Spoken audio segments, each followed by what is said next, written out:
It's actually that's really interesting because I wanted to ask you. Um,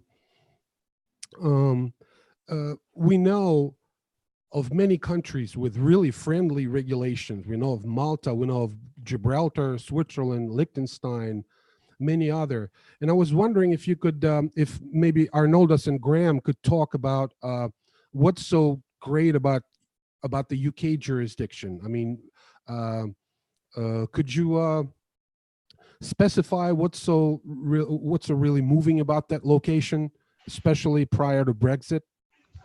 Yeah, I don't mind kicking off. I guess I should point out I'm totally biased in the first place because I'm born just outside of London, so probably always wanted to be here anyway. But I think London is a finance hub of the world. It's well trusted, well respected by most financial institutions, and part of that reason is that we've got a well-established regulator. So I think the FCA has around 4,000 odd people working there. It has a finance innovation hub of around 400. It has a sandbox. I think Miles actually has been part of the sandbox, so you can probably talk to that. So it's a great place to be, and we're a fintech hub of the world. I think there's been more fintech investments this year than anywhere else in the world. So we're kind of leading the charge on fintech. One of the advantages we have as well is that we have a sole regulator, so we don't have multiple regulators competing against each other, different state jurisdictions. So whilst it might be a wait for some regulation to come, when it comes, it's pretty clear. And I think on my side at least, the FCA has been pretty clear with their consultation paper this year and their policy statement on where they stand with securities, where they stand with digital securities. It's been pretty measured, pretty exact, and means that you can operate in the space and know the parameters in which the FCA deals with. So I think it's pretty clear. I like the fact that the other jurisdictions, Malta, Gibraltar, are moving in the space. It's great for them to develop in an industry. I think some of the larger regulations, some of the larger institutions will still struggle to perform business in those jurisdictions. But obviously, if they're starting to establish their business now, then hopefully that's a barrier that they remove in the future. So, could you specify the pain points for investors, both for investors and issuers, when it comes to issuing in the UK jurisdiction? What specifically do they have to face in order to be successful with their offerings? Do you want to take that, Miles? Yeah, sure. Miles. Happy Yeah, to. if you have an input on that, would be great. Yeah, so we're an FCA authorized firm here in the UK for both primary issuance and for custody. There was a question actually in the chat as to the difference between primary and secondary markets licenses. Maybe we can just add that to the queue and address that shortly. But basically, to follow on from this point, if an issuer wants to come and issue through the UK, I mean, the UK is basically completely aligned with Europe in respect to to the EU in respect to its securities legislation and the types of licenses that are required, etc. If you want to, most of the restriction around raising funds or selling securities comes from marketing to investors. So if you want to come along and take money into your company and sell some shares from your brother or your close friend or something like that, then that's pretty flexible and you can kind of do what you like. But if you then actually make it a wider offer to the general public and take a broad range of investors, well, that's really where securities legislation kicks in. And the purpose of it is in order to protect those investors against fraudulent type of transactions and that sort of stuff. And so actually securities legislation, while a lot of people moan about it, is actually a very good thing. And it's arisen over a great deal of years due to crisis and various fraudulent type transactions. So what you need to do is make sure that you adhere to each of the local pieces of legislation in the countries of the investors that you are targeting. Now, across Europe, that's mostly aligned. There are some small nuances, but it's basically the same. The UK is currently equivalent. Once Brexit, if and when Brexit happens, we're all hoping it doesn't, by the way, because it's just easier if it doesn't. But if and when Brexit happens, then the FCA here has said that they will maintain equivalence, at least for the foreseeable future. So hopefully that still makes it easy. But then if you start to look at different countries, well, the US has a different categorization of when a prospectus is required, at what level an investor is classified as a sophisticated or accredited investor versus an unsophisticated investor. So each of those different countries that you might be looking at has a different level of where those thresholds are and what you need to do in order to be able to market to them effectively. Does that answer the question? Well, it opens a whole new can of worms. But I wanted to get to Ilya and ask him for his input, because during a recent interview, we had a conversation with him, and he said that SmartLens already has the tools for basically tokenizing the entire world, and the only thing that's holding technical tools. Right. Yeah, technical tools to tokenize the entire world, and the only thing that's holding them back is the constantly changing regulatory framework, some rules that are still missing from that from that framework. I can correct it. Yeah. Could you talk about that? It was not constantly changing regulatory framework, but just regulatory framework. SmartLens is now operating with crowdfunding license. So crowdfunding license allows smooth issuance of securities, securitization of assets for kind of low thresholds, but still millions of the value, and available for retail investors without hassle. So that's the main point. And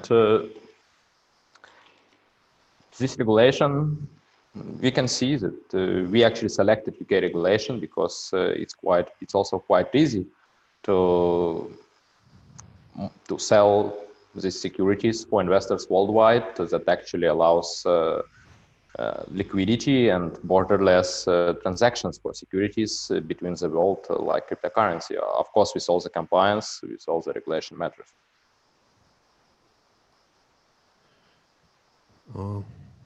Does it answer the question? Yeah. That actually, yeah. That I'm still sort of working on the whole YouTube thing, but I think we resolved that. I'm sorry to sort of drift for a couple of seconds away there. Let me go to actually, Ilya. I wanted to sort of keep the spotlight on you for a little while.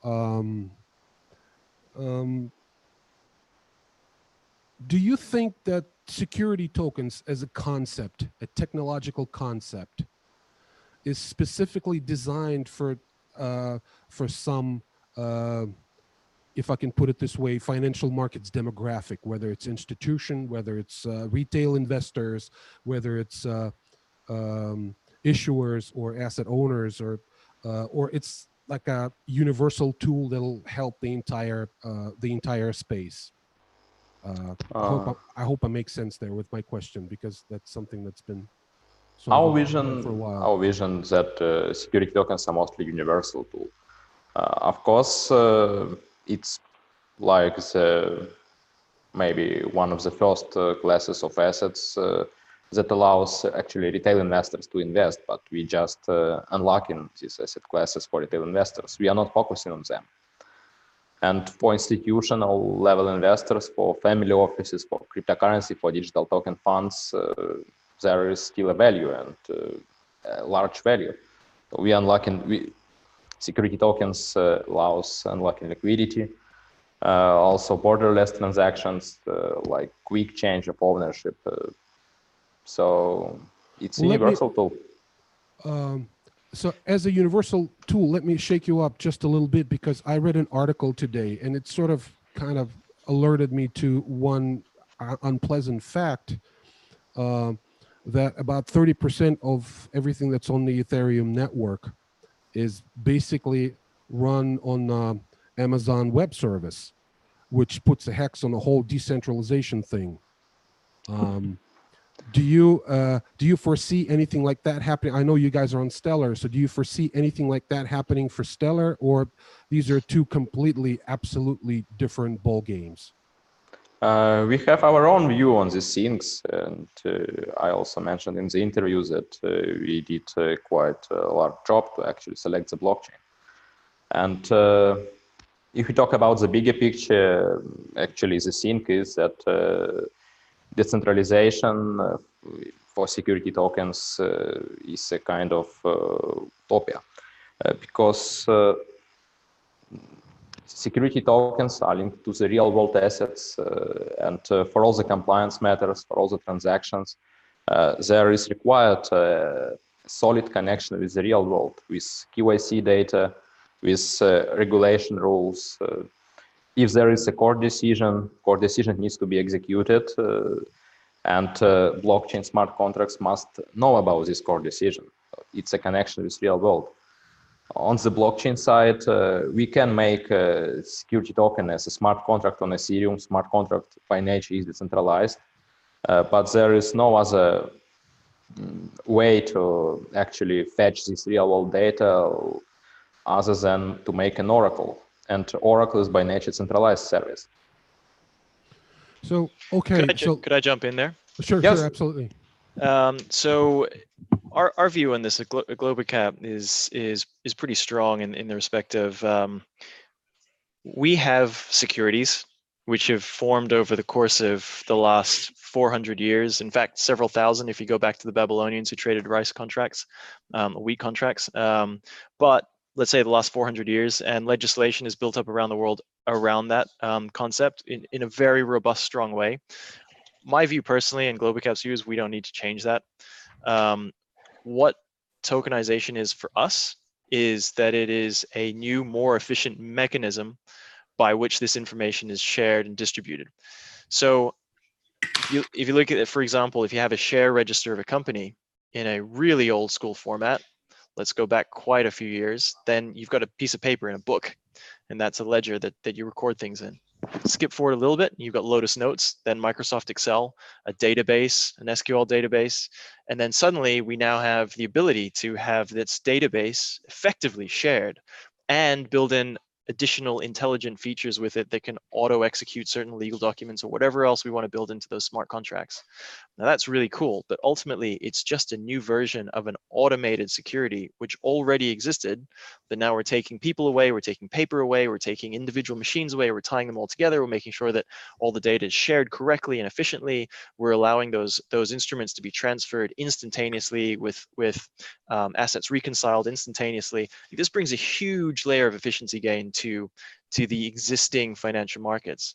Now, it also has the benefit of allowing more participants in a wider pool of assets, but ultimately, it's really just bringing a huge amount more efficiency to what's already there. We don't need to reinvent the wheel here. That's our view anyway.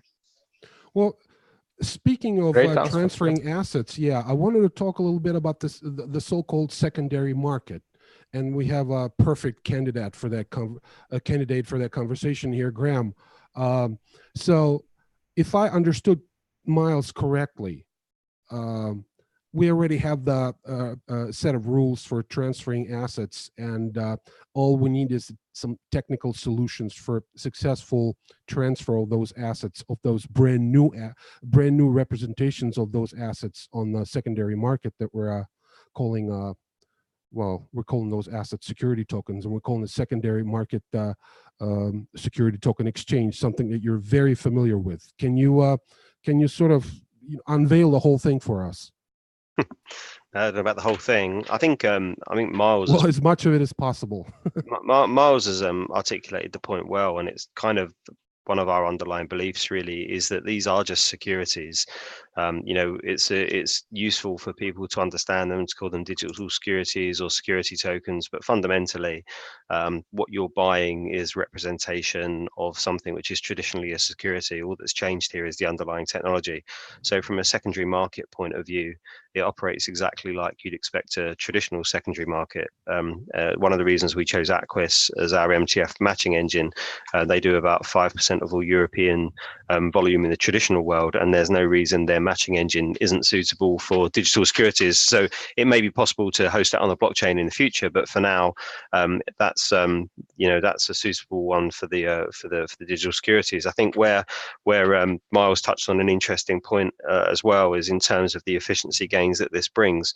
So Archak's just operating a secondary market. It helps facilitate liquidity and helps unlock some of the liquidity advantages we've talked about. But where the real benefits come in for financial services is when you start using blockchains to support your general ledger on the back end, so you can affect DVP settlement on a real-time basis, as well as saving some of the back office costs that exist in the traditional finance world. That's where you start really to see the efficiency gains come into play. Well, could you and Arnoldus, I know you guys are in talks about potential collaboration. I don't know if right now or later on in the future, but could you get specific on what can you two do for each other? The Smartlands with its emphasis on certain assets and as an issuance platform, and you as a secondary exchange, as a player in the secondary market.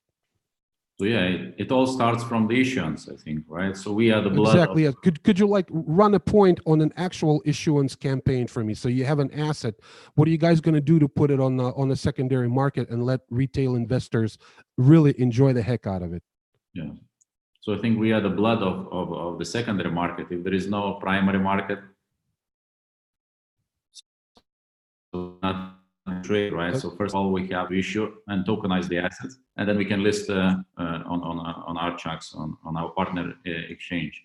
So if we talk about different asset classes, for example, real estate, right? So we can do sort of tokenization, which is let's say small IPO in different form, and tokenize, basically maybe distribute the tokens and fractional ownership to retail sophisticated institutional investors, and then list this single, let's take real estate Gherkin, right, in London, and we tokenize it. It's a $500 million maybe building, or $1 billion building. We tokenize it, and then we list the tokens on the Archaks exchange.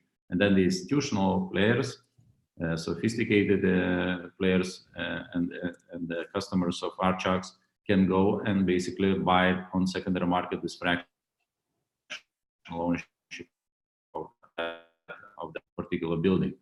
And for example, the other example is we can tokenize the small, medium-sized businesses, let's say technology business, and let's say tokenize, raise capital, 10% put on our platform, tokenize 10% of that company, issue tokens, then they distribute those tokens to our investors on the platform, and maybe some additional through the marketing campaigns.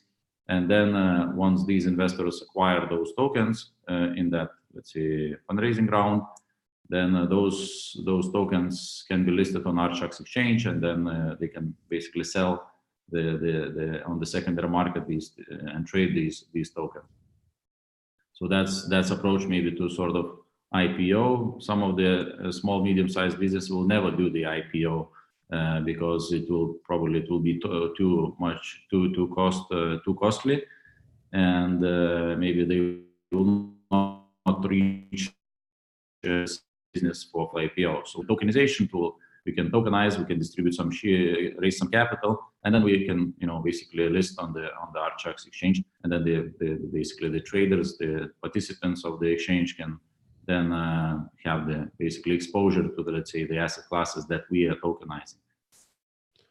Graham, are there any specifics that Smartlands is doing that attract you as a CEO of a upcoming secondary market representative?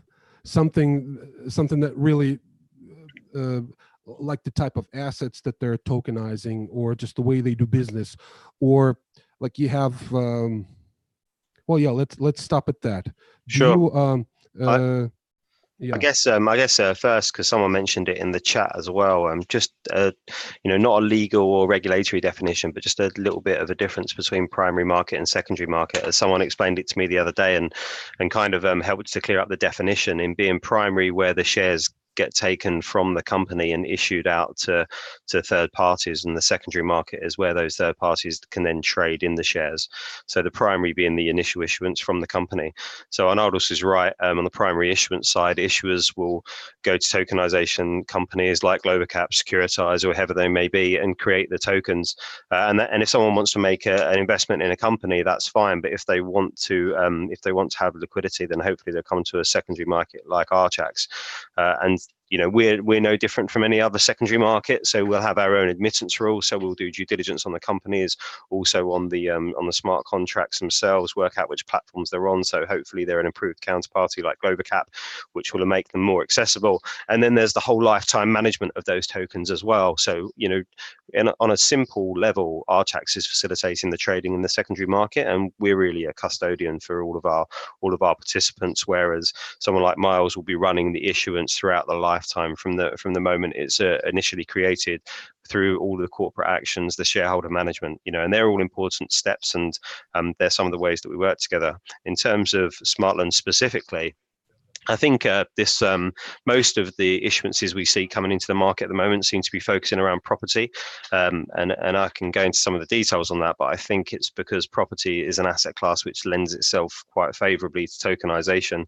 And in terms of the Smartlands offer particularly, the issuance that we're interested at the moment is a Nottingham student housing accommodation, and I think it's just an interesting case whereby what you've got is a property which is rented out, pretty much fully occupied the whole time with decent yields, that can now raise money from a capital market that it probably wouldn't have access to before. And you or I could go onto a secondary market and buy fractional ownership in that property, which, there's no way I could have done that through my Hargreaves Lansdowne account before. And to Miles's point earlier, you're not just then going out and buying a big securitization. You can actually go into individual unit holdings and own very specific assets. And so it's not that I've necessarily, it's not that I necessarily love the asset itself. It's more the concept of what the asset represents. Wow, that's actually interesting, because you talked a little bit about the about liquidity on sort of a consumer level when you brought up the Nottingham case, and I'm seeing in the comment section that a person called Mike Chitavi. Hi, Mike. Thank you so much for joining us.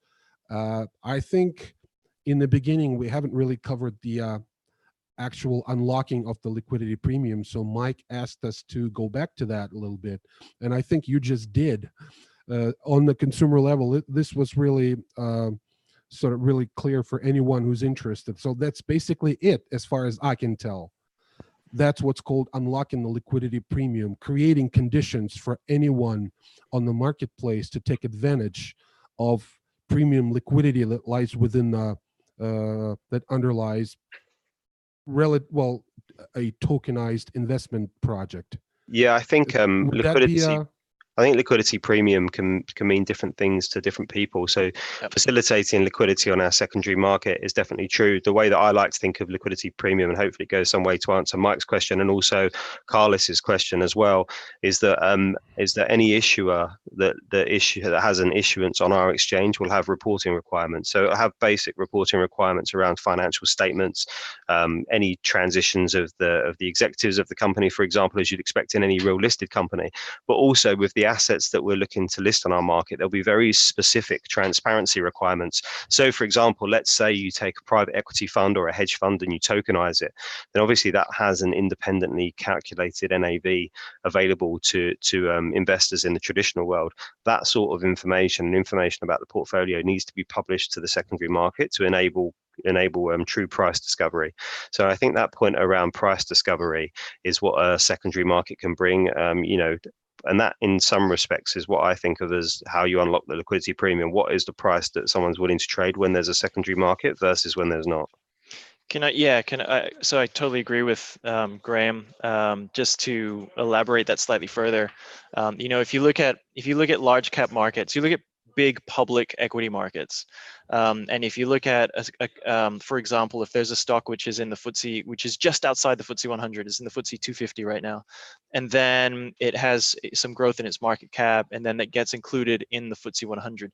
The second it gets included in the FTSE 100, I'm talking about one day it's not in the FTSE 100, the next day it's exactly the same market cap, same valuation, everything, but suddenly it's in the FTSE 100, then that day when it's in the FTSE 100, suddenly there are a whole lot more market makers and there are a whole lot of index funds which allocate to the stock, which means that there's suddenly a big jump, usually a 5% jump in its valuation. That is the liquidity premium. That is the premium that gets attached to having so much more liquidity within it. Now, if you dial that back to a very illiquid stock, such as one that's in the small cap market on the AIM, the FTSE AIM, the LSE AIM market, then those often trade at a discount to what an equivalent company would trade at in the large cap market where there's a lot more liquidity. That is exactly that premium. Now, if you dial that back even further to a very illiquid asset, which is very difficult to transact in, such as a real estate item, commercial or residential, then that asset where it takes weeks or months to complete that transaction, that gets a further discount in the price because it's difficult. So if suddenly you're now able to transact that in a few seconds, even before we get to the point where it's listed on somewhere like Archax, if you can transact that privately in a few seconds, then suddenly there's a premium attached to that because there is easier route to liquidity, even if that liquidity is not there. Then if that asset gets listed on Archax, then again, that valuation is going to have a premium bump to it. So that for me is what that liquidity means. For Carlos's question, how can secondary markets function in absence of public reporting requirements? Well, so the reporting requirements are separate from secondary markets. Let's just make that clear. So under legislation, if you have it's not up to the market, it's up to the specific legislation of the issuing company, of wherever the company is. Now, however, that being said, there is a piece of legislation within the EU, which includes the UK at this point in time, which allows for the concept of an SME growth market. An SME growth market is one that is defined as a secondary market, a multilateral trading facility under which 50% or more of its stocks listed on it have a market cap of 200 million euro or less. That can qualify for an SME growth market, and within the confines of being an SME growth market, companies are allowed to stay private, and it's specifically there to help smaller companies get some liquidity while still being able to not go through the full process of all of the regulatory reporting requirements, etc. So, Carlos, I hope that answers your question. Yeah, and just to add to a bit on Miles's, Archax's application is specifically for an SME growth market for exactly that reason. Wow. So you've answered not just Carlos's questions, you've answered pretty much half of the questions on my list. Let's talk about what's next. I don't want to go too far in the future, but as far as I can tell, Archax is going live later on this year, or what's the story there? Yeah, so we applied to the FCA in March of this year. They have a hard stop deadline of 12 months, more or less. So our worst case scenario, hopefully, if they approve us, would be March of next year. It's hard to know where we are at the moment. Things are going well at the moment. There's, they're asking good questions, as you would hope. And I'm hoping that we're providing good answers, but we feel like hopefully it's getting near to the end of that road now. And then, hopefully we'll secure our permissions. We will, put in place all the systems and controls and the team that we need to before going to market. In reality, I expect that it will be at the start of next year that we'll go to market. Cool. What about SmartLens? What are you guys up to? Yeah, we're still developing, further developing our business. Basically, we're preparing ourselves now for the fundraising round. There will be equity round offered in the SmartLens holding. Also, we developing, increasing our engineering capacity. We're developing our secondary market, as well as onboarding more projects to tokenize. So the asset owners, the property developers, the property managers are welcome to apply for us, and SMEs as well to apply for us in order to tokenize and raise capital, and the investors to invest from all around the world, except at the moment we don't onboard the US. So so our high-level plan is tokenize billion billion post-selling value in assets until 2024. So that's sort of high level roadmap for the year and more. Yeah, sorry, and I probably want to elaborate more about the actually bulletin board concept because that's also the thing where security tokens and all these blockchain mechanics can add lots of value. Just to explain, the bulletin board is a kind of solution for semi-liquidity that doesn't require MTF license. Because the main difference between bulletin board and MTF is that bulletin board cannot operate with order matching engine. So there are no order books, there is actually no order matching. Seller just posts a bulletin. It's like his intention to sell specific amount of shares with specific price, and buyer can come and just select this order and buy the shares. With the traditional markets, it was previously, before the security tokens was introduced, these solutions were existing, but it was taking days and maybe weeks because there was a requirement to exchange papers, exchange paper signatures, and with the blockchain, we can just rely on the digital signature of users' private keys, and we can execute all the transactions as an atomic swaps. All atomic and in a single transaction. So is it fair to say that bulletin board is kind of an internal exchange, if we summarize for the dilettantes in the space, such as myself? Yes, it's like an internal exchange when certain people with certain authority, not requiring any licensing, just get together and basically exchange like little kids exchange stamps and little figurines and baseball cards. Yes, it's right. like a private market where a few people can agree on the conditions and exchange shares. Bulletin board doesn't require any license, I mean MTF license. So, but of course there are also the fact that there will be a semi-liquidity. Bulletin board never will provide the same level of liquidity like a traditional MTF. Right, exactly. So, and no institutional level liquidity, of course. I know you guys have put out a couple of press releases about tokenizing a disruptive fund. I wanted to hear more about that. What is it all about? So that's one of the asset classes. So we say that we can tokenize funds and issue tokens which represent the unit in the fund. So one of the asset classes is a sort of growth technology, venture capital, growth stage companies, let's say pre-IPO sort of companies where there is, let's say before liquidity, before the IPOs, the stocks are very, very much attractive to buy. So that let's say fund will be with that strategy to invest into, let's say, robotics, technology, fintech, data, artificial intelligence with the existing revenue and with the pre-IPO sort of growth stage companies. So it's like early stage venture investments, some startups that are not even valued correctly right now, something really, really early stage, or what is it? No, so for example, I can give you we've been looking into SpaceX, right? But the structuring, it was too complicated, too many intermediaries. But we were looking into SpaceX to tokenize SpaceX. So SpaceX is not a listed company. We tokenize private shares, let's say from the early investors who would like to sell these shares, we tokenize those shares. And then, you know, that company can be part of that fund, which is where the fund is tokenized, and then basically the investors get the exposure to this type of the company. It's attractive, I think, because pre-IPO company is valuation is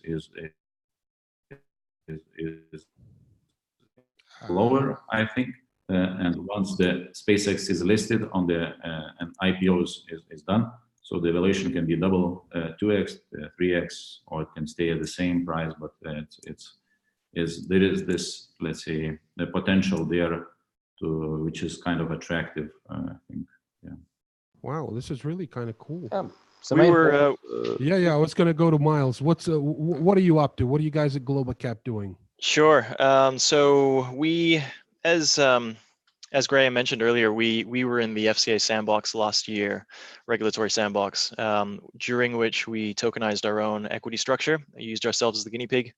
Then we did another 2 client issuances, equity tokenizations since then. The beginning of this year, still within the sandbox. Then we graduated from that as a fully authorized firm. That's the primary issuance aspect, and also the as a custodian, so we can custody securities and cash. And so we then have done another 3 issuances to date. We've got a public offer open on our site right now for the Seychelles Stock Exchange. We are closing our first convertible bond issuance tomorrow in a tokenized format. And we're working on quite a few more issuances upcoming. And obviously we have the partnership with Smartlands, whereby we're acting as custodian for their issuances. Yeah, I was going to ask you about that all separately, because it's a really fascinating issue, the whole custodianship thing. But yeah, I'm sorry. Yeah, no problem. And so we've got a couple of things coming up which are not quite public yet. But one's in the custody space, and it's going to be quite exciting, where it's a physical asset that's being tokenized in a really interesting way, and we're going to be providing custody for that. So I'm looking forward to sharing that news when I'm allowed to, when my in-house legal says I'm allowed to. Awesome. Well, let's cover the whole custodianship thing, because to me personally, it really holds a lot of value, because the original promise of the blockchain technology was the complete elimination of everything and everyone that represents an intermediary. But right now, I realize that re-centralization is the actual trend, and there are services and companies and that can not only not be replaced in the space, but are going to be playing a completely different and enhanced role in the entire process. So if you if you could talk about that and use Smartlands as a guinea pig, how did you guys handle that issue? And if you had to say anything to your respective communities, because I know people are asking that questions all the time. If we're telling the world that blockchain sort of knocks out all the intermediaries, why custodianship is so important, why et cetera, et cetera. So that's sure. Yeah. So the first point on that is, honestly, while it sounds great, in reality, it's not a good idea to get rid of all the intermediaries, because actually they do serve a function. I do completely agree and think that those intermediaries are a little bit bloated and they need to be made more efficient, and that's really what blockchain brings. But let's look at an extreme example. 10 years ago in India, there was a lady who all her life had saved money, and she didn't trust any of the banks. She didn't trust any other entity, and she literally stuffed it in her mattress. And she had apparently 1 million rupees, which is something like 250,000 pounds or something equivalent to that, which $250,000 roughly. It's a lot of money if you're in rural India. And one day, her kids, and this is 10 years ago, legitimate story, her kids decided to give her a present and bought her a new bed, and threw away her old mattress, and they couldn't find it. It was in a rubbish tip somewhere, and no one ever found it. Obviously, someone else ran off with her life savings. So that's what happens if you completely decentralize. It puts all of the risk of holding that asset, of holding that cash, of holding that security, of holding whatever it is that you want to hold, into your hands. And do you really want that? Do you really want to have your entire life savings held on a USB stick, which maybe you want to fingerprint and code it, and then someone just comes along and chops off your finger so they can steal that money from you? Exactly. I don't know. Personally, I would rather have some additional level of safety, and that is such an important point that it's actually enshrined in law that if you're an institutional asset manager, you're managing people's money and investing it for them, then you have to, by law, use an authorized custodian. And there's a very good reason for that, because as an asset manager, you are good at managing money. You're not necessarily good at keeping the record of that investment safe. And that's where the custodian comes in. And that's what they do. They're very strict oversights and very strict regulatory practices. So us as a custodian, we have very extensive reporting to the FCA. We have, if there's any little discrepancy by 1 cent, in terms of the balances that we expect and the balances that we have on an every day by day basis, then we have to report that to the FCA, and we have to take really strict measures to ensure that, number one, we cover that until such time as we can recover wherever that difference came from and figure out what went wrong and everything else. And that oversight is there in order to protect the end user. So it is a good thing. So where we worked together with Smartlands was that ultimately the securities that were issued on the real estate project that Smartlands tokenized, we effectively are custodying that legal register, that ownership register, whereby there are a few elements that go into what forms a legal shareholding. And the actual share register is one of them, and we've got a copy of that, which we are safeguarding, and which we have to maintain a strict record of, and which is in sync with the Stellar token which Smartlands created. And this for me is where it gets really exciting, because in a traditional custody relationship, you have a trade that happens on an exchange, and then you have a few days process where you have all these back office personnel that line up the records and enter them into the systems, and then they match the trade and they settle the trade, they exchange the cash, and they update the centralized share register, and they do all that kind of stuff. Now, what happens with us is we have that legal record and a couple of other regulatory bits that are attached to that are important. And then Smartlands have created this token in Stellar, which can be traded around, and ultimately every time a trade happens, everything gets updated downstream. So we've removed this whole layer of back office and everything else, all these intermediaries, which the core premise of the intermediaries are there, but it's a much more straightforward process. It's removed a lot of people and manual processes from the equation, which means we can crush those costs. And we can ensure that everything is updated in real time. There's no mistakes because people are entering the wrong data. Everything's a lot more secure. Yeah, this whole blockchain thing is not about cutting off middlemen, but just digitizing middlemen, encapsulating it all into, let's say, one call to API. And that's the most exciting thing. Awesome. I wanted to ask Ilya about the interoperability factor, because I think it's going to play a huge role in the custodianship, the entire issue. In order to successfully hold assets on the blockchain, we need to figure out how to get different tokens from different blockchains to interoperate. So Ilya, if you can talk about that a little bit, that'd be great. Yeah, sure. So that's also the main point of using the public blockchain, because it's a distributed ledger that is shared across the globe. Multiple entities can connect to it and transact with tokens and interact with smart contracts. We encapsulate all the compliance logic, all the works with middlemen, with custodian, nominee services, etc., into our smart contracts, into our Oracle service. And users can basically send the transaction to this public blockchain. This transaction is automatically verified for compliance. All the checks are done. Then the changes downstream are updated in the custodian register. And that's where actually interoperability came from, because users are not bound to our application. Users can use their regular, let's say, Stellar wallet that they prefer. Users can trade it on exchanges. User can send tokens from one wallet to exchange, from exchange to another wallet, from the second wallet to the second exchange, and so on.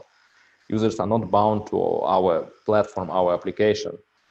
Users across the Stellar ecosystem, across the public blockchain ecosystem, user can transact as they want. And, that's also the big thing. Great. So we've solved the interoperability issue. That's really awesome. I have a kind of cool question. It's short.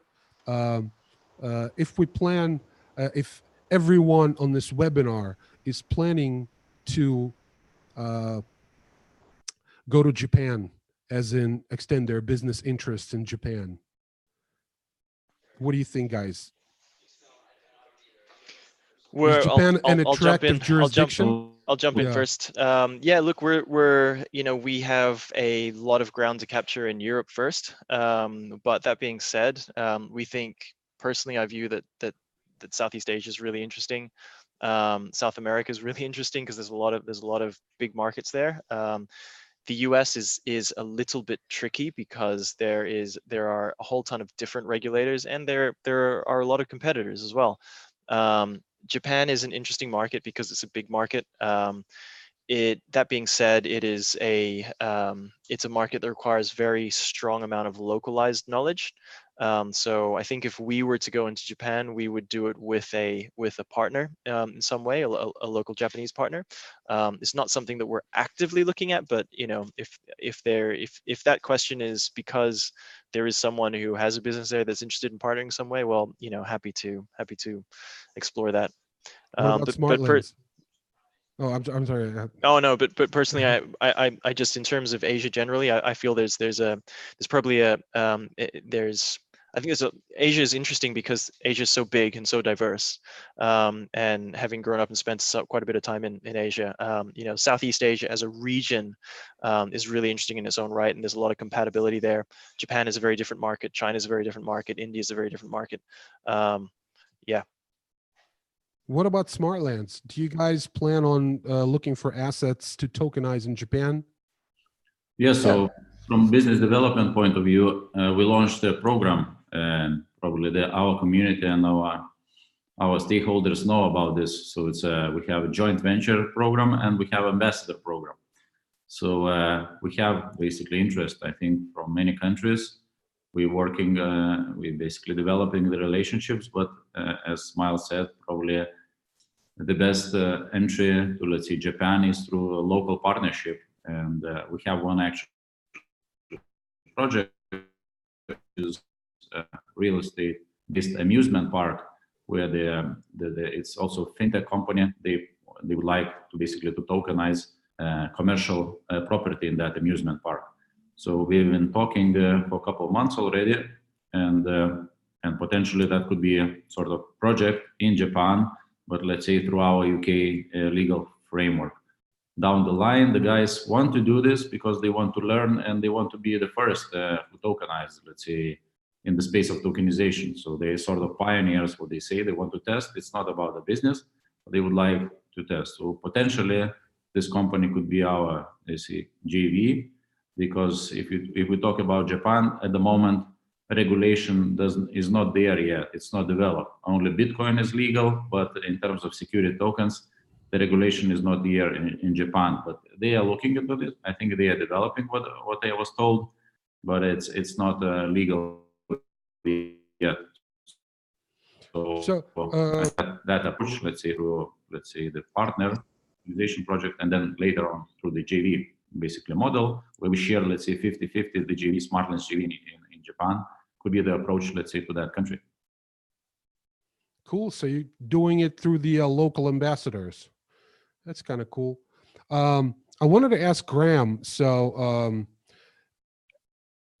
this is something that's been bothering me. I mean, we have so many countries that are developing really friendly jurisdiction in terms of crypto assets and digital assets and brand new digital instruments for the financial markets. And then we still have countries like, well, I don't want to name any countries, but we all know one of those countries that are really strict with all the digital infrastructure and participants in the, I'll call it Western style financial markets. Why is it? Why is it still an issue? Why is it an active issue? Because the world's rapidly moving towards digitalization, and I'm really not getting, is it political? Is it technical? What's the story there? I think It's like Miles said earlier, really, not just with Japan, but with any jurisdiction. You know, if we just look at the UK, you know, I'm by no means an expert on UK regulation and laws concerning securities, but you know, I've been working 20 years in the field, and you know, I could spend all day reading and still not be an expert, and that's just one jurisdiction. And so you can imagine across a global basis, every single one of these jurisdictions has a bunch of regulation, a bunch of law that's all in place, and the whole infrastructure operates around that law and infrastructure, that law and regulation. And if you change one small part of it, it could be potentially disruptive. So I don't necessarily think it's just a case of jurisdictions banning digital securities because, you know, they're worried about the crypto movement, for example. It probably is just they're just working out how it affects every regulation. Now, there's a regulation in Europe which isn't quite suitable for digital securities, and various pieces in the UK which aren't ideally written, but they're not a massive problem. But perhaps that isn't so true in other jurisdictions.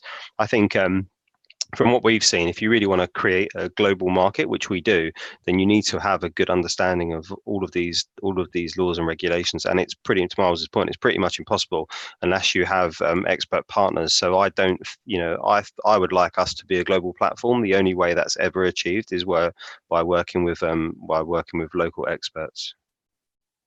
Well, so we're going back to the ambassador program that Arnoldus has just talked about. I gather that it's the most efficient way to go about conquering local markets through like pinpoint penetration through certain people that want to develop the space, kind of like all the Bitcoin, the Ethereum blockchain. Everything started off exactly at that point when small nodes around the globe sort of starting working on the network and developed it into something global. Am I correct? Yeah, I think what you've got. Oh, sorry, Ilya. I think what you've got here that you didn't have with. Oh, go ahead. So You've got regulation in place as well that people need to be aware of. So it's not so easy to just go global, market to everyone, put in place any systems you want. You need to be sure that you follow the local regulation and law in any jurisdiction you go into. Yeah, so that piece of legislation which Graham mentioned is called CSDR in Europe, and what it does is it basically says that if you're a public company and you have your securities traded on an exchange like Archax when it goes live, and or the London Stock Exchange or Deutsche Börse or any of the exchanges, then the register of who owns what, the official legal register, the share register, has to be held at a CSD, a central securities depository, such as Euroclear. Now, there's nothing that's inherently incompatible with tokenization there if someone like Euroclear were to actually integrate to a blockchain network. However, the very nature of a CSD like Euroclear is that it is extremely risk averse. It's paid to sit there and safeguard and make sure that this register is completely intact and safe, and the record of who owns what is untouchable by anyone else that shouldn't be able to touch it. So it's natural that these entities are taking their time to look at blockchain and to come to terms with it. That being said, you know, we've spoken to quite a lot of them. I know that Graham has had conversations with quite a few of these CSDs throughout Europe, and all of them are looking at it, and all of them are moving that direction. But it'll still take at least a few years for that to fully come to fruition. Now, Archax is, I know, without going into too many details, I know that Archax is working on some solutions to be able to work around that and still comply with legislation and everything, and that will be great, and we'll get live. But in order to get a truly global platform, then you have to get these fundamental pieces of infrastructure, such as Euroclear in Europe, DTCC in the US, Hong Kong X in Hong Kong, and other CSDs around the world to actually be completely integrated, because that is enshrined in law, and it's there for good reason. Again, to protect end investors. So even though it seems like it's cumbersome and it seems like it's incompatible with digitization, and to some extent it is, it's not completely against it. It's just that there are centralized, you know, parts which need to kind of catch up. But with that, we can get there without changing the law. It's just going to take time. Cool. Wow, there's a lively discussion in the comment section. I don't know if anybody follows that, because I was so deep into what's going on the screen.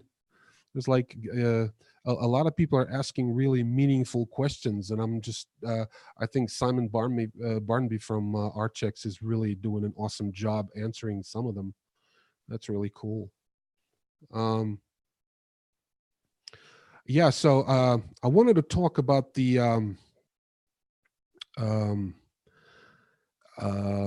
well, compliance is an issue.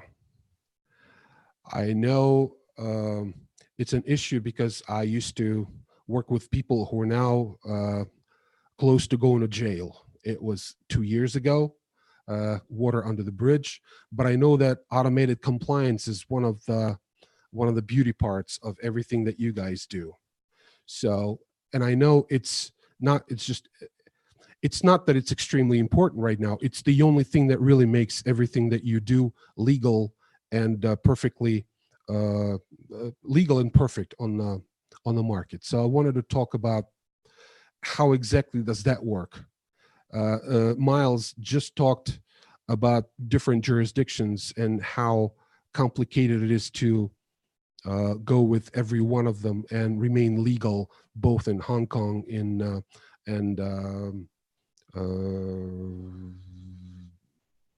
the UK. They all have, I don't know, I sort of went off the bridge there. Why is it important? Why is it important to stay compliant with the security token issuance? Why can't you just be not compliant? Because you'll be put in jail. But by so- whom? okay, What would it take so for you to get? let me give you an Yeah. example. So in the 1850s in the United States, when there was a railroad boom, there were a whole lot of examples where people set up a stall on the street corners and they said they were selling railroad stocks.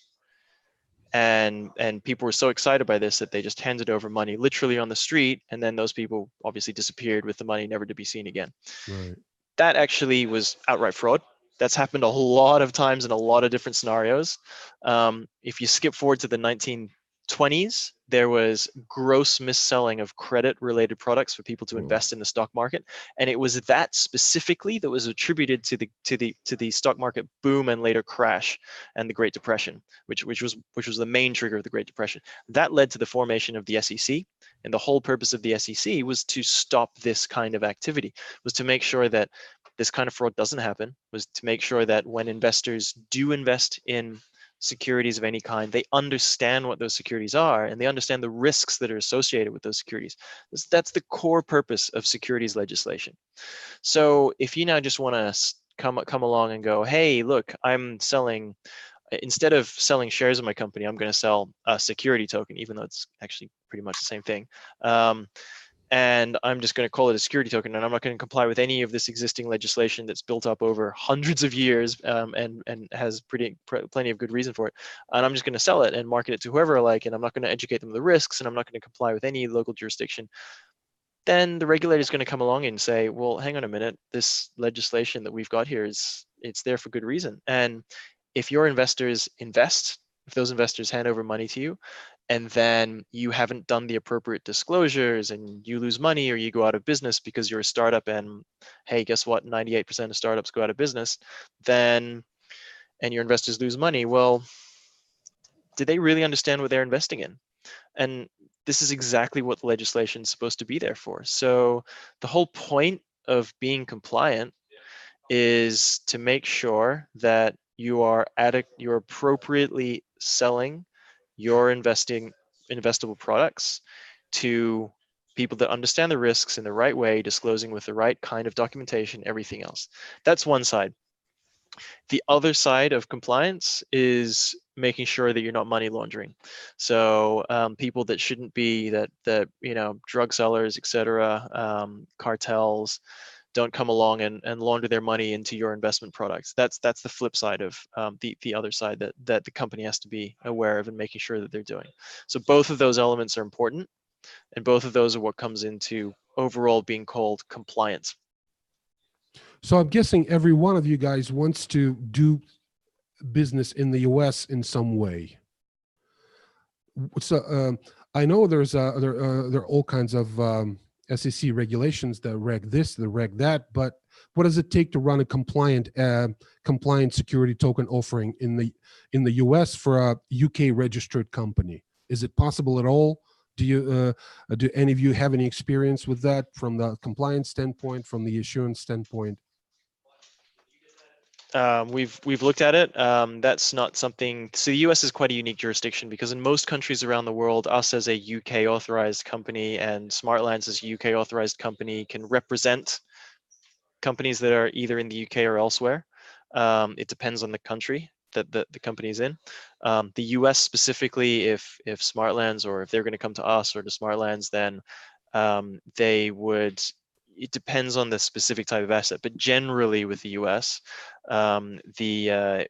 we would need to be a US registered broker dealer in order to advise that company and to structure the transaction for them, and certainly to distribute to US investors. There are some examples where we can take US investors in security issuances that are happening here in the UK or in Europe or elsewhere, but generally the US is a little bit more difficult than most other countries. But the payoff is pretty good.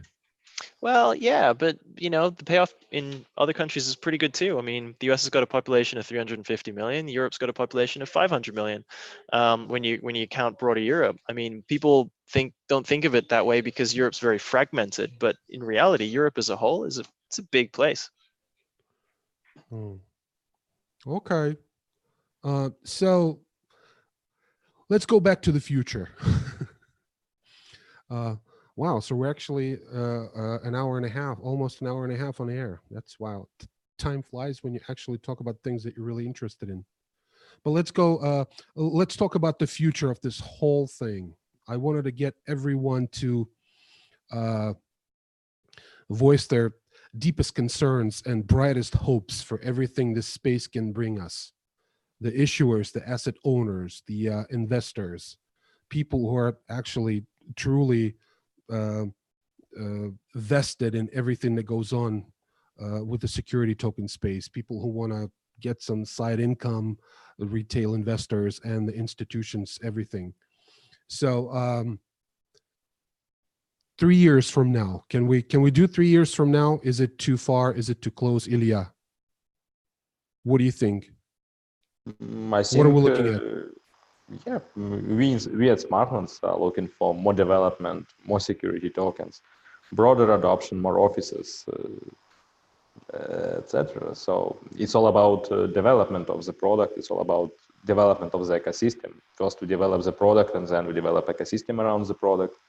Maybe at some point we will look at our own MTF license to also include order matching engine into our system. We are not relying on any legislation to change. We are pretty comfortable with existing rules, with existing regulation.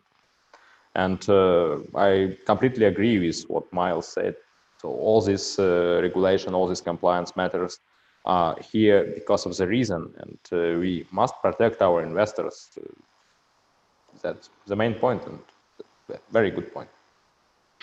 So will the investors be able to protect themselves in some really stringent and some really borderline vicious way 3 years from today? Maybe they'll have some different ammunition, something that they don't have today, something that fraud is just going to be an antique word that's nobody going to use anymore, or is it going to be vice versa? Everyone's going to be like Miles said in the 20s when the railroad stocks went up. So for our platform, in case of Smartlands system, there is one interesting thing that actually investors, regular end users, owns their private keys. It is a piece of decentralization. So actually, we cannot move security tokens of investors without investors' signage. So that's an interesting point. What do you think, Arnoldus? What's going to happen in 3 years with everything that you guys do? I think that we have challenges of adoption, and I think the key driver of the tokenization is the liquidity. And also, as we discussed here, there are plenty of advantages of the tokenization as well. But for me, is the key driver is the liquidity. And there was expectation that there will be basically security tokens in the security token space. There will be more liquidity quite soon. But we see, regulators, it's not so easy to get a license because of cryptocurrencies, blockchain. I think because of this ICO times when basically almost all startups failed, and the crypto market is not so big, is not basically growing as we would expect. And the adoption is also about education. We need to educate the stakeholders in the financial value chain. So it's all taking time. So in 3 years, I think still today we are in the very early stage of this market, and I think GlobalCap is taking good approach, and we have some initiatives as well with the how to basically educate, maybe with a more simple products, with the card, with the crypto asset, unregulated assets, and then basically drive the people into this regulated security token space, etc. So there are many strategies, but in 3 years, I think that it will be, say, if we have 1 billion or 3 billion asset tokenized this year up to date, so we would have 10, let's say what, 2 or 3 years double, so about maybe 20-50 billion assets tokenized, let's say after 3 years. So that's my opinion about this space, how this evolve. I watched a panel. I think it was a Security Token Academy. I can't remember, but one of the panelists was asked, "What do you think the 2019 is? It going to be the year of mass adoption, or what's going to happen in 2019?" It's a year-old webinar, a year-old panel. So, and he said that the year 2019 is going to be the year when we realize that it's going to take 5 more years. Miles, do you agree?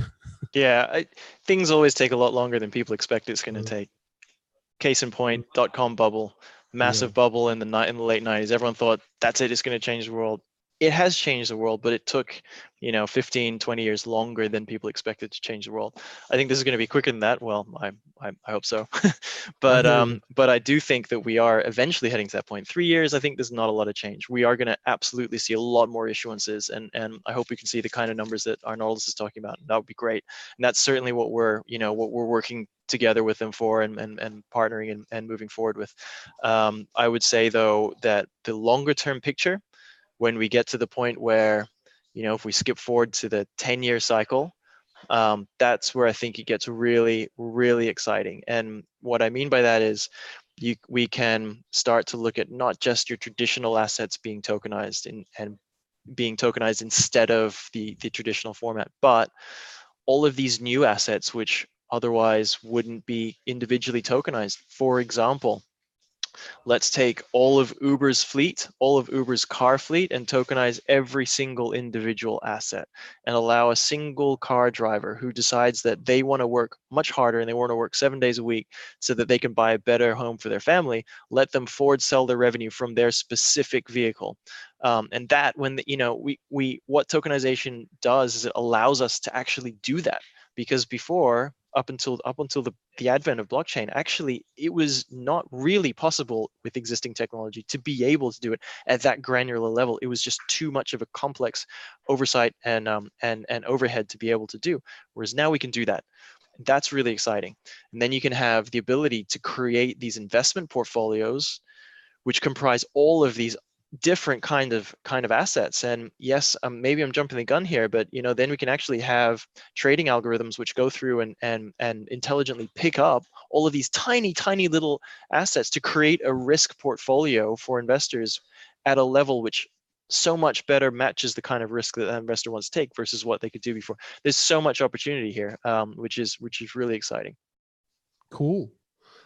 Graham, Arnoldus had mentioned liquidity being the driver of the whole thing for the future.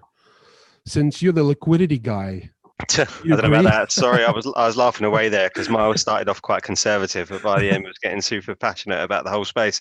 I guess there's a I'm probably a bit more bullish on everyone, and I keep stealing this phrase off of someone that says the internet took 20 years, but the internet didn't have the internet, and I think that's completely true of this space. It really does seem to move so fast.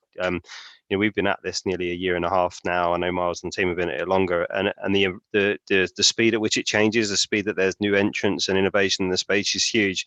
So I think it's going to move quite fast. I'm going to quickly try and share a slide here, see if this works quickly. Just because it did that work? Is that working? Because just just to illustrate, this is what we call our liquidity spectrum from left to right, and it's also how we see time moving as well. And we're very much on the left-hand side here. With this doesn't have debt in it, but other than that, it kind of covers most asset classes. And we think most of the assets at the moment are the illiquids. And the reason being, we think that it offers the most advantages to these asset types. So it can bring liquidity to illiquid investments by facilitating it. It gives the issuers the ability to raise capital, and it also brings the efficiency of using the underlying blockchain technology.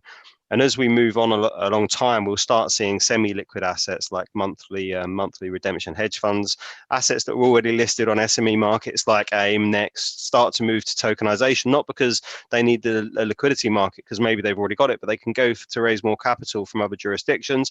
And also still they've got the benefits of the technology. And this last point is kind of a key one for me, and one that Miles touched on earlier. What we're talking about here is not really changing the securities world, but we're talking about making it more efficient and making everything happen in more real time. And as the market infrastructure and financial services participants start working on blockchain technology and realize the efficiency it will bring to the post-trade world, then suddenly all of the issuers will start migrating onto this as well. So I actually think that that it's not just the case that we need people to develop. I think this will move fast. I think all issuers in the next 10 years will probably be moving onto the blockchain, just because it's a more efficient technology for the whole financial services infrastructure to run on. Awesome. Hey, let's take a look at the questions. See what our attendees are saying. I wonder if we can answer a few.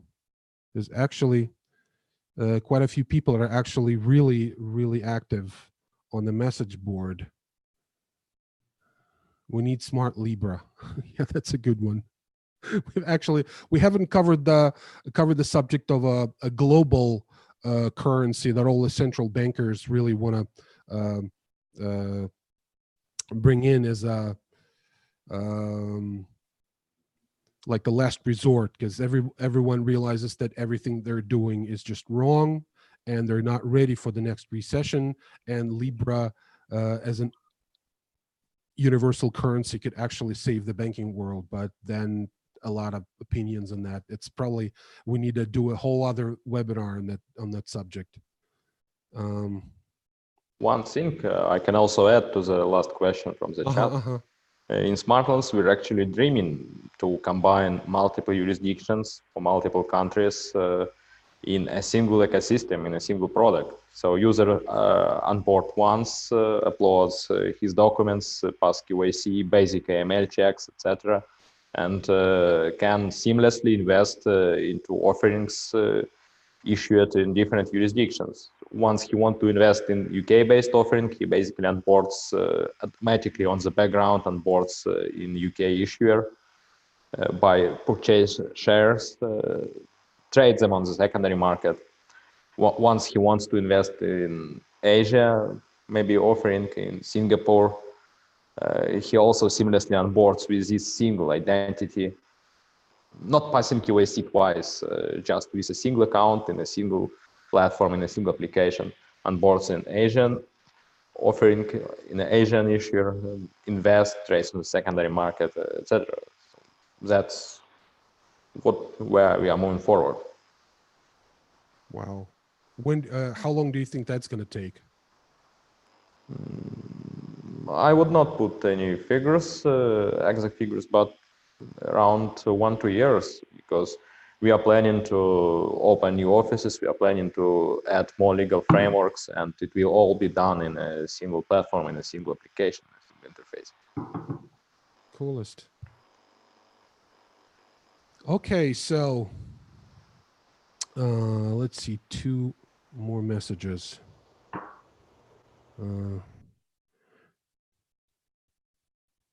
Is that possible to use stablecoin to buy cross-chain asset in the future? Did you exchange Smartland's asset for USDT? That is very specific. Well, no, I mean, on our platform, we won't be having Tether. Right. But most things will trade against fiat on ours in the first place. I think it would be nice to see, to the point earlier, government-backed stable coins, on the platform. I think the advent of digital currencies that are backed by someone that's trusted and legitimate really unlocks a lot of value in the space in terms of the efficient processing of corporate actions and transfers, because the cash leg can be a problem for people still. Franklin Templeton the other week, it might be a couple of weeks ago now, announced their launch of a digital money market fund, so you can start putting cash overnight and getting a yield on that cash as well. So I think there's people developing in the space, and it won't be Tether, but it might be Tether-like. Let me take a couple of questions from YouTube. It's actually, yeah, there's a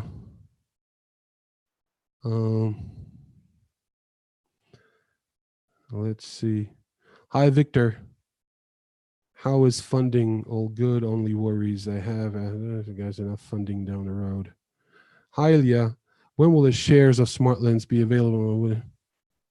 And would it have an expiration date, or would be available without the end date, and also available in secondary markets like RChex? That's actually an interesting question. It was Ilya, about equity of actually Smartlands Holdings that we are.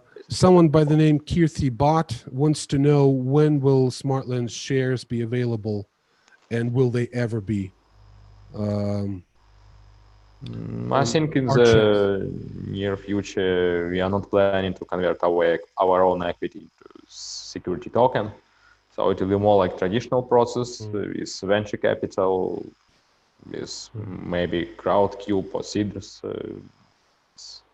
all in plans. So we just can't announce it, but can't elaborate more. Can you answer? Mike Gannon wants to know, can someone comment on the relationship with Stellar X going forward? Yeah, I guess that's you, Ilya. Yeah, we don't have any specific relations with Stellar X. Stellar X is just a cryptocurrency exchange for utility tokens. I think in the nearest future, they will not provide an ability to trade actually securities. Right. Here's an excellent question. That one probably goes out to Arnoldus. Are you going to expand your ambassador program to Scandinavia anytime soon, especially to Finland? Yeah, so I think it very depends on the profile and who is the person behind. So if the profile is very much suitable, so we can do it in a week's time. So it depends, I think, on the profile and so yeah. I think it's a matter of weeks. Actually, we have templates agreements. We agree. We have templated also the conditions. So it's a matter of going through the negotiation, agreeing the conditions, and signing the agreement, and that's the person can be an ambassador within the weeks. Well, let's hope they will. I guess we can start wrapping this thing up, and maybe we can go back to the original title for the webinar, Unlocking Liquidity Premium Through Asset Tokenization, and ask ourselves, have we been able to answer, have we been able to actually unlock the topic and answer all the questions that people have regarding unlocking liquidity premium through asset tokenization? What do you think, guys? Any last words? Let's take it from the top left. Ilya, let's start with you. In my opinion, there was really great discussion, so fruitful. I think Do you we think consider people... it, I think, yeah, so that's pretty much it. We considered this question about security tokens and liquidity, and even explained liquidity premium from all sides. Really, thank you all, guys. What about you, Arnoldus? What do you think? Yeah, so it was very good discussions, and we have gathered our partners, Miles, Global Cap, Graham, Archak. So we catch up once in a while. We share, we collaborate, we help each other, basically to move the space. So it's a really good, great to be here. Thanks for the organizing this. Absolutely, Miles. Yeah, absolutely. Thanks for organizing. I hope that we've been able to address the question of unlocking the liquidity premium. You know, as everyone here has said, it's a really exciting point in the cycle. We're early in the adoption cycle, but this is also an impending wave. Graham, I absolutely love that analogy that, you know, the internet didn't have the internet. I think it's a great period to be involved in the space, and we're grateful to have partners like Smartlands and Archax. Looking forward to being part of what comes next. Awesome, Graham. Yeah, the guys have said it already. To you, yeah. I think you know, what's key about the area to unlock any liquidity is you need the full value chain and all of the infrastructure in place. And I think we're getting to the point now where you've got issuance platforms, you've got issuers. Hopefully, we'll have a secondary market soon, and then it will be about adoption. So I think keep spreading the education. Hopefully, we get some good use cases as well, and some good projects that people want to invest in. And then I think once we have that, you'll start to see the efficiencies that blockchain technology brings. Excellent. Thank you all so much for doing this.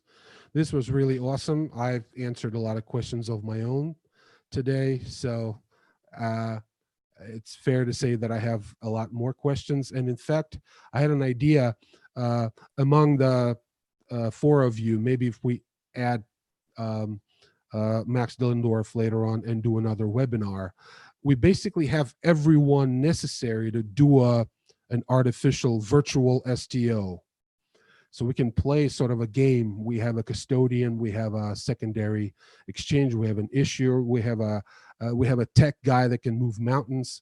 So we can do like a mock STO and go through all the motions and